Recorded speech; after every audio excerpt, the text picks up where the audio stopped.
Hello, everybody. This is Sunday. It's March 13th, and we are headed into week 9 of our online astronomy course. Hope you all had a good spring break. I hope you enjoyed whatever it is you were doing, but here we are back again and about to learn about Module 9, which is about our sun. Finally, we've moved beyond the solar system. Well, not beyond the solar system. The sun is part of our solar system, but we're going to be talking about now stars. And we'll start out with our sun, which is at the center of our solar system. But before that, I want to remind you that this week is your second exam. It opens up tomorrow, Monday, on March 14th, and you can take it until the end of the day on Sunday, March 20th. You take it on Canvas, just like you did your first exam. You'll find it along with the modules just underneath Module 8. So between Modules 8 and 9 is where you'll find the second exam. You can take it twice if you want to. And like all of the exams, it is open book. You can use your book. You can use the homework quizzes that you've done, but any other resources aren't allowed. So good luck. If you take it once and you don't like your score and you want to take it again, you can do that. See what problems you missed first, so you can look those up, make sure you know them this time, take it again. If you do that, I give you the average of your 2 scores. So good luck on that. If you have any questions, as always, I'll be happy to meet with you either by Zoom or in person in my office, or you can send me an email. But here we go into Module 9, the sun. The sun is just fantastically huge. And here's the sun. You can see it sort of behind me here. It's huge, and here is Earth. By comparison, Earth is right here. That little pale blue dot is the size of the Earth. Now, that's not an actual image of Earth. That's just a little dot I put in, but it's the right size to scale to compare to the sun. And the sun is this huge, huge ball of gas, mostly hydrogen. 71% of the sun's mass is hydrogen. 27% is helium. And this is what you're looking at here over my shoulder is a record-setting prominence, a huge flare of hot gas that was ejected from the sun. And this was ejected not just barely a month ago. It was ejected on February 25th. And this prominence goes out about the same size, the same distance as the sun is wide. So the prominence is about the same size as the sun's diameter, a little bit bigger, in fact. And in fact, you could string 250 Earths along this prominence. Just amazing how big the sun is. If you could hollow out the sun, you could drop 1 million Earths inside, more than 1 million Earths inside. It's also hard to imagine just how bright the sun is. I mean, it's 93 million miles away from us, and yet we can still feel its warmth. It is blindingly bright. You should never look at the sun with your naked eye. The sun's brightness, the sun every second gives off enough energy to satisfy all of Earth's energy needs for 800,000 years. The sun is shining with an energy, a power that is equivalent to 400 million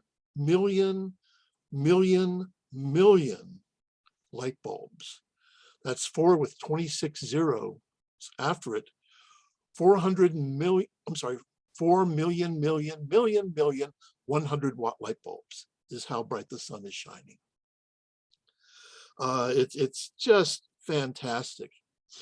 And you have to wonder, what's going on here? Is the sun burning? Is it burning the way a fire burns? And the answer is no. The sun is completely gaseous throughout. It has no solid surface. And so what is powering the sun? And the sun is powered by nuclear fusion reactions that occur at the sun's center and at the center of all stars. Now, stars like our sun, which are actually considered low-mass stars, are powered by a process called the proton-proton chain. And what happens is that there are 4 protons. Now, proton is just the nucleus of a hydrogen atom, and 4 protons come together and they merge together into a helium nucleus. So the sun is changing 4 hydrogen nuclei into a helium nuclei. It's creating helium out of hydrogen. But it's an unusual sort of process. It's a nuclear process. And for every 1,000 grams of hydrogen that come into that process, only 993 grams of helium come out. That means for every 1,000 grams of protons that are fused together, 7 of those 1,000 grams are lost. Now, you can't just get rid of mass. It has to go somewhere. And the answer is that according to Einstein's equation, E equals mc squared, mass can be converted completely into energy. And that's what happened to that 7 grams of mass. It was completely converted into energy, and that is what is powering our sun. In the equation, E equals mc squared, E stands for the energy that's released, m stands for the mass that it comes from, and c squared is the speed of light squared. It's a conversion factor that tells you how much energy you get out of the mass that goes in. The speed of light is a really large number. The speed of light squared is even huger. And so you get a huge amount of energy out of just a little bit of mass. So the proton-proton chain is powering the sun. It has been powering the sun ever since the sun was born about 4.6 billion years ago. And that means the sun is just about middle age and will continue to be able to be powered for another 5 million years ago. And in later modules, we'll learn what happens to the sun after that. Now, as I said, there is no surface to the sun. You can't stand on the sun's surface, but the sun does have an atmosphere, and you'll also be learning about the sun's atmosphere. And you'll be learning about the prominences like this that you can see here. Over on the left side of your screen, this huge prominence was shot up. You'll learn about the flares that are over here on the right. You can see one here, these loops of solar flares and various types of solar activity. You'll be learning all about those. They're all just really fascinating. And it's important to know that really, that there's a reason to know about that for us here on Earth, besides just it's curious and it's sort of cool. And that is that these prominences can affect our weather. So here's a warning that was just sent out this morning. This was sent out by the Space Weather Prediction Center. And this is a warning. It's for a geomagnetic storm. What happens is that the sun, a prominence, like you see over my shoulder here, can release a huge wind of particles. Now, there's always a wind of particles like protons and electrons leaving the sun's surface. But this is a huge burst of particles that leave the sun, they travel to Earth, they interact with Earth's magnetic field, and that has serious consequences for Earth. Like this one, that was, this warning was released this morning, March 13th. And you can see down here, potential impacts is going to be poleward of 55 degrees latitude. Now, if you're in Ogden, you're at 41 degrees, so this is not going to affect us. But here's what can happen. Induced currents, power grid fluctuations can occur, and high latitude power systems may experience voltage alarms. Spacecraft are in danger. Spacecraft orientation irregularities may occur because of the fluctuations in the magnetic field. Also, as these particles hit Earth's atmosphere, the atmosphere puffs up a little bit.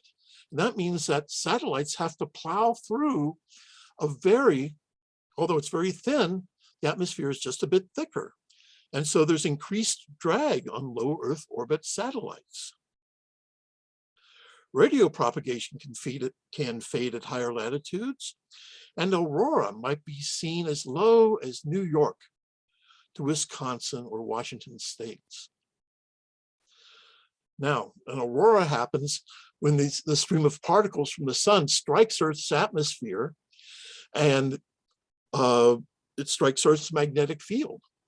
And the magnetic field channels those particles into the poles of Earth, the magnetic poles of Earth, and those particles hit Earth's atmosphere and cause the atmosphere to glow like a fluorescent light. And I've actually seen an aurora here in Ogden. And if we get a really powerful release of particles, a really powerful solar storm releases a stream of particles, we might see another one here. That would be really cool. So that's what is going on today in space weather. And I hope you enjoy learning about the sun. It is the only chance we really have to study in detail another star. And we can even, you'll find out, examine the star quakes that cause the sun to shake like earthquakes. And that lets us see inside the sun and really determine how the sun is structured and how it's rotating. Excellent. So before we go, I want to share Stellarium here. So let's pull Stellarium up. Here it is. We're looking southeast in the night sky. I thought I'd put the constellation lines up for you to begin with. And we're looking southeast. This is tonight. This is Sunday night, around 9 in the evening. And I wanted to start there because I just wanted to show you how the moon moves through the constellations of the zodiac. That right now, the moon is in Cancer tonight. But if I go forward to tomorrow on Monday, it will be moving out of Cancer and into Leo. On the 15th, it will still be in Leo on the 16th. But the 17th, which is Thursday, it enters the constellation of Virgo. And on 18th, which is Friday, the day of the full moon, it will be in Virgo. So here are the figures of the constellations. Let's just back up here to where we started. You can see here's the 13th, it's in Cancer.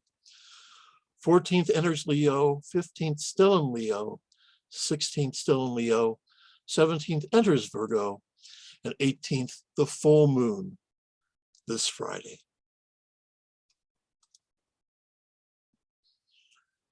So I hope you enjoy learning about our star, the sun.